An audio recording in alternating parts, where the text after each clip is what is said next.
young fans get up close and personal with their hockey heroes.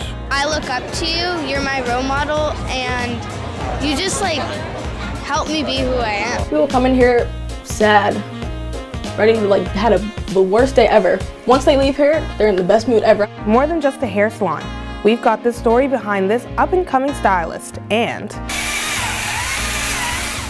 Chilly and chiseled ice carving in the streets of Dartmouth. I really hope that the weather's on our side this time and we'll have our carvings to last at least a month.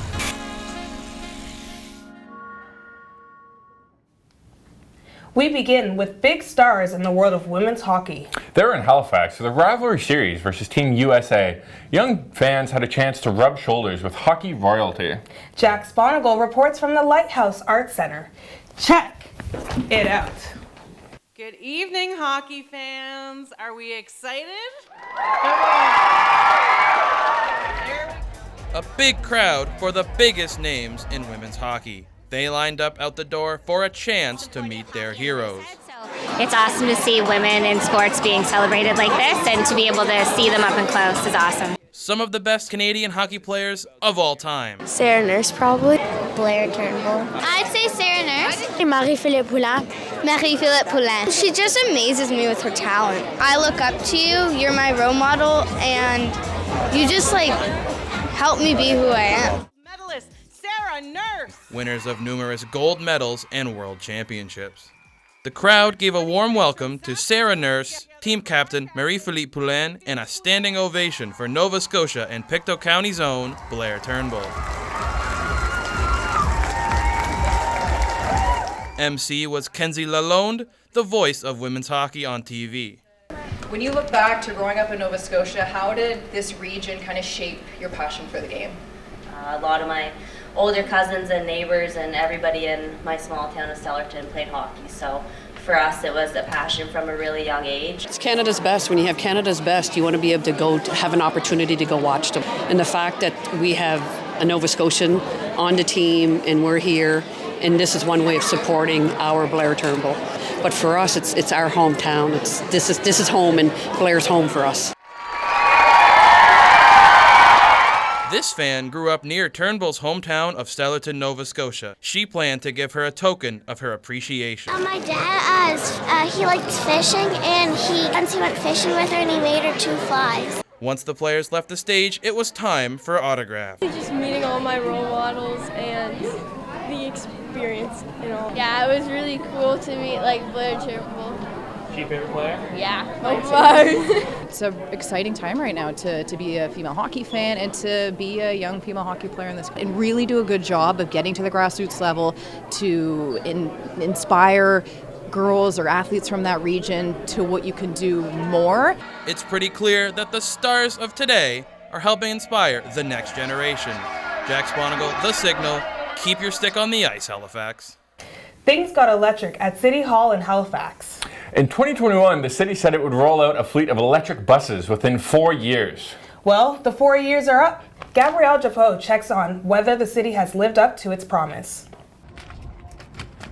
Halifax Transit is gearing up to release its full fleet of 60 electric buses this spring. The buses are part of Regional Council's Halifax Climate Action Plan. It will reduce transit's emissions. Anthony Edmonds is the project manager. He took us on a tour of the Ragged Lake Transit Center. They're expanding the center to store and charge the new fleet. We will see them throughout the network.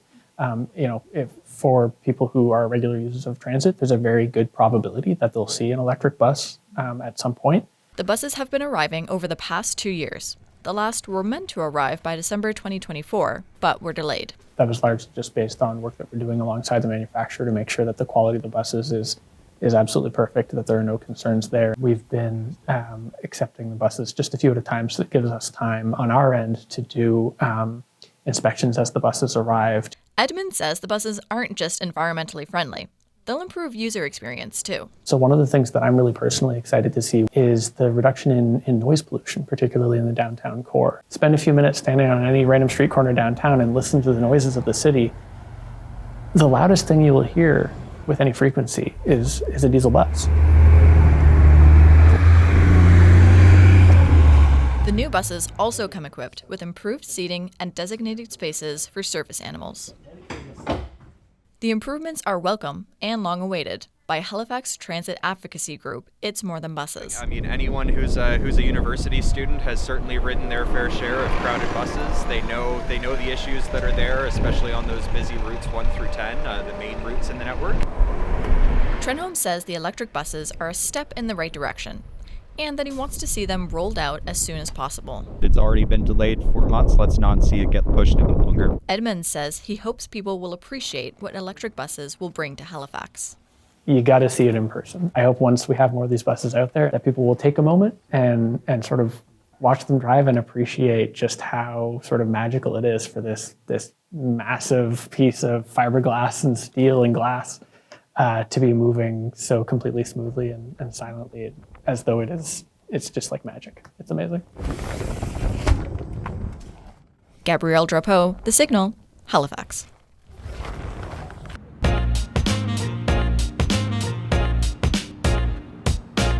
Coming up on The Signal.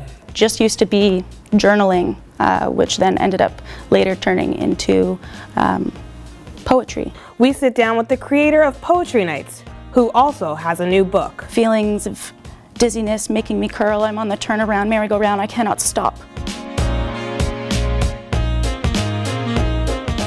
It's African Heritage Month, and Kendra, this week you're highlighting a young hair business owner? Yep, her name is KK, and she works in her home in Cole Harbour, where she's taking her future into her own hands.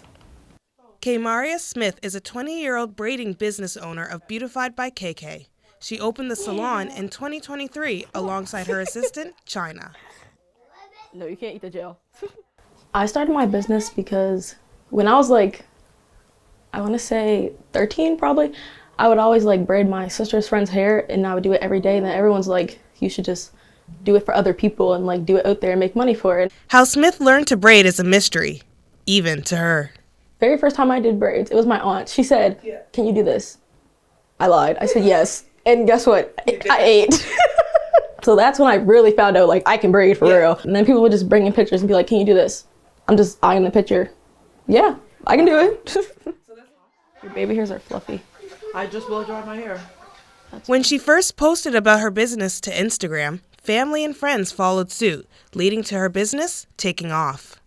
That was a good moment. I'm not gonna lie. It felt good because it was like people really like support me, and it was like I always knew people supported me, but I never knew they would support me to a point where like I got my own business. Since then, Smith has been busy with clients, working 7 hours or more a day, and sometimes working through the night until sunlight. Smith says she works so much because she knows the feeling of wanting your hair done. I don't know, with me, like, I'll feel bad because, like, I be wanting my hair done for school, too. So, like, I would want everyone to get their hair done. Like, I want to feel good. You guys want to feel good, too. So, yeah, come get your hair done. Dr. Shaughnessy Brown is an expert in the relationship Black women have with their hair. Thinking about the amount of time it takes us to do these extravagant hairstyles, like, it is very much kind of relationship that we cultivate, one of love and commitment to ourselves and each other. Black women or Black communities are always trying to define who they are on their own terms and use their hair to do that. Dr. Brown explains how slavery enabled people of African descent to become more creative with their hair for survival. Say in the Dutch Caribbean context, I know maroon communities, when they're escaping plantations, would actually braid rice grains into their hair before they left. That they used to later plant and like help develop their communities that they escaped to, right? Yeah, when I think about braids, I think of it as a symbol of our resilience as Black people who have survived slavery.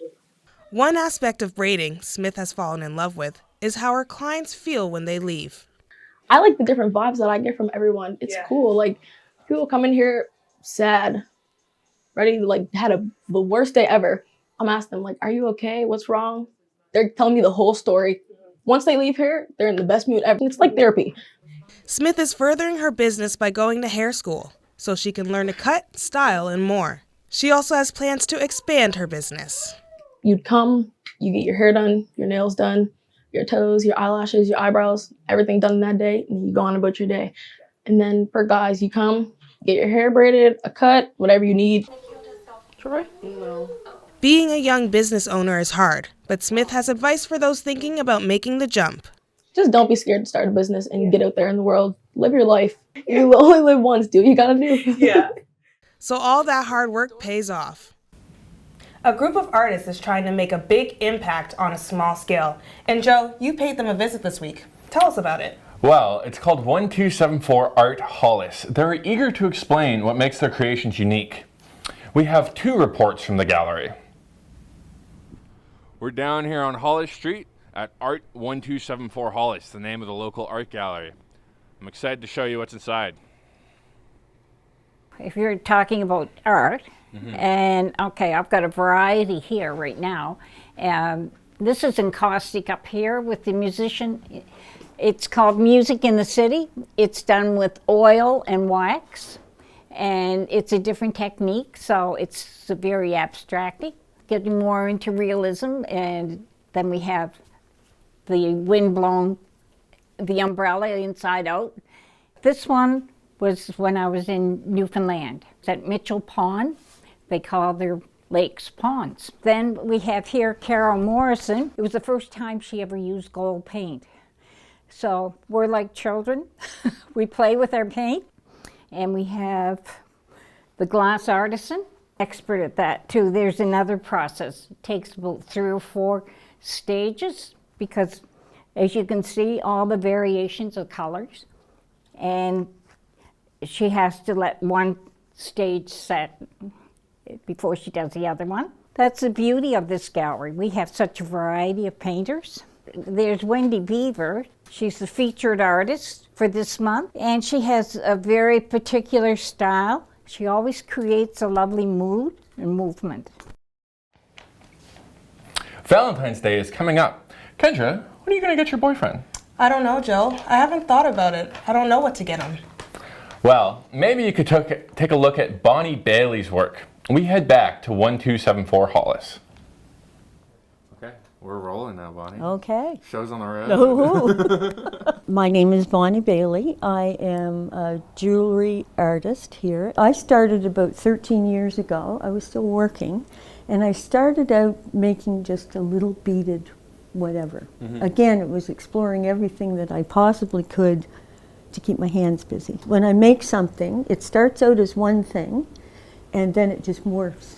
It just keeps growing, and the next thing you know, you've come away with what maybe you didn't start out with. We have openings once a month. It's one of those times when you can come in, and we have a featured artist for that month. This one here I really love because this is a story of the mother of pearl. So it's called MOP, Mother of Pearl. And it actually is the covering, the mother of the little pearl that's inside. And I set the stones, and I could, your hours can go by and you have no idea where it went. Have that one thing that you love in your life that you like to do, make sure you have that before you retire. Absolutely. So then you'll have that when the work day is done. So, because you actually, it's a gift. It's an absolute gift to have something like that. Now, to another creator in this town of diverse artists. Dawn Webb hosts open mic poetry nights. Webb came to the King's campus and sat down with our Mark Piro. So writing poetry is a great way to express one's true emotions. I'm here today with Dawn Webb to discuss their journey as a poet and how they're inspiring others. So Dawn, thank you very much for being here today. So can you give me a little bit of background information about yourself? Sure. So my name is Dawn Webb. I use they, them pronouns. I am from Ottawa, Ontario. I studied at Dalhousie University, graduated in 2022 with a neuroscience degree. Now I'm back in school for creative writing and entrepreneurship. I started my own business about a year and a half ago called Vivid Illusion Creative Studios. It's a interdisciplinary art studio as well as a publishing house. And now it has been almost a full year since I had published this book, Red Corner. and it is the first one of the series. This is called the primary series, and it's part of a larger collection called the Colors Collection. What inspired you to kind of begin writing poetry in the first place? I was writing to process some of like the traumatic events that had happened in my life, and it just like continued to kind of spiral from that. It just used to be journaling, which then ended up later turning into poetry, and then wound up with this book. So you have your book there with you. Do you have like any like specific like poems or passages from that book that you find like particularly like impactful in your life? There's a few that I can think of off the top of my head.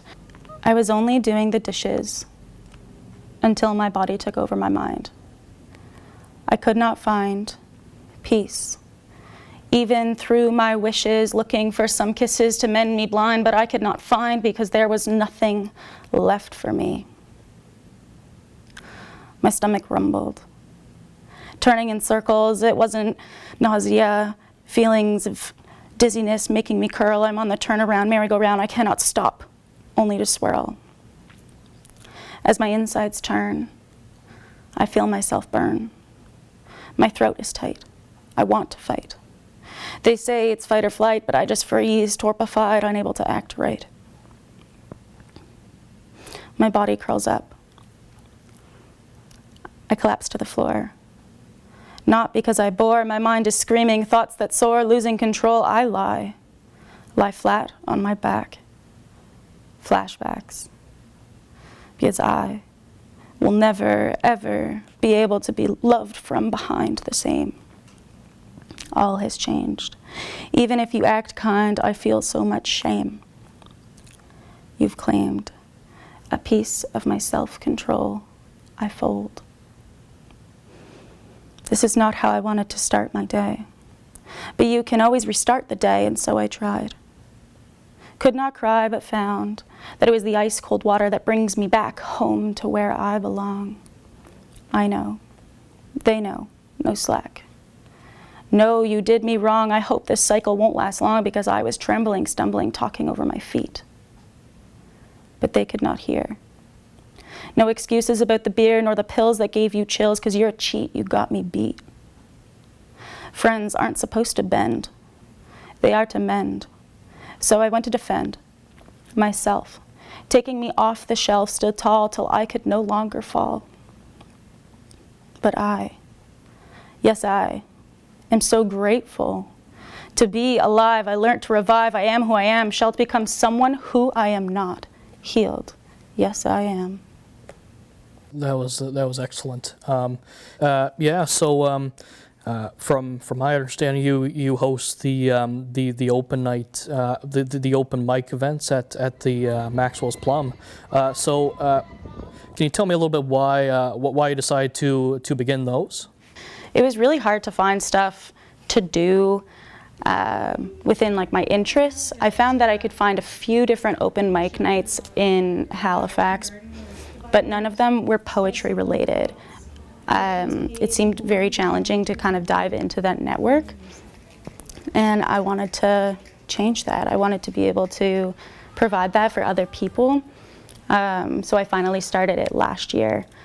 Well, Dawn, thank you so much for being here with us today. For The Signal, I'm Mark Pirro. Finally, this week, things got chilly at the downtown Dartmouth Ice Festival. The cold weather was great for ice carvers to sculpt their frosty figures. Laura Flight was there to take a look. I'm here at the downtown Dartmouth Ice Festival, where artists are carving ice sculptures in the street. Let's go take a look.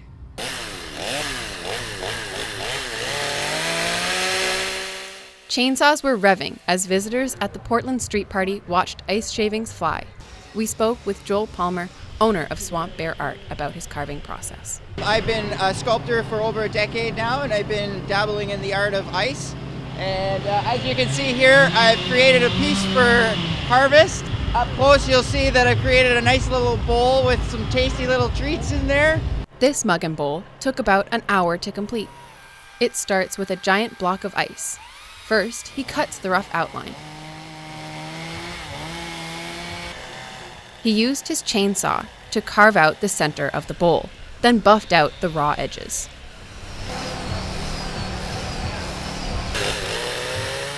Palmer used different angles on the chainsaw to get a round shape. A heated plate helps to smooth out the rough cuts. It also melts the surface of the ice to fuse the pieces together. Household objects, like an iron, make great sculpting tools. The art is about experimentation, right? Look at that. There you go.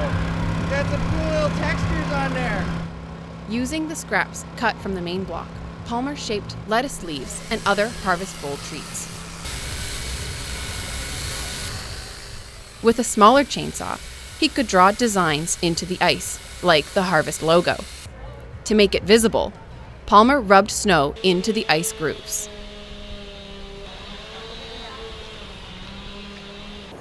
A blowtorch adds the finishing touch. Blowing fire quickly over the ice leaves a clear, glassy finish. His was one of numerous creations on Portland Street. More were on display at Alderney Landing. Make sure to check them out before they melt. Even Portland the Penguin was there. I'm Laura Flight for The Signal. Thanks for watching The Signal at the University of King's College School of Journalism. I'm Kendra Gannon. And I'm Joe van Wonderen. For more news stories from King's, follow The Signal on YouTube or go to signalhfx.ca. See you next week.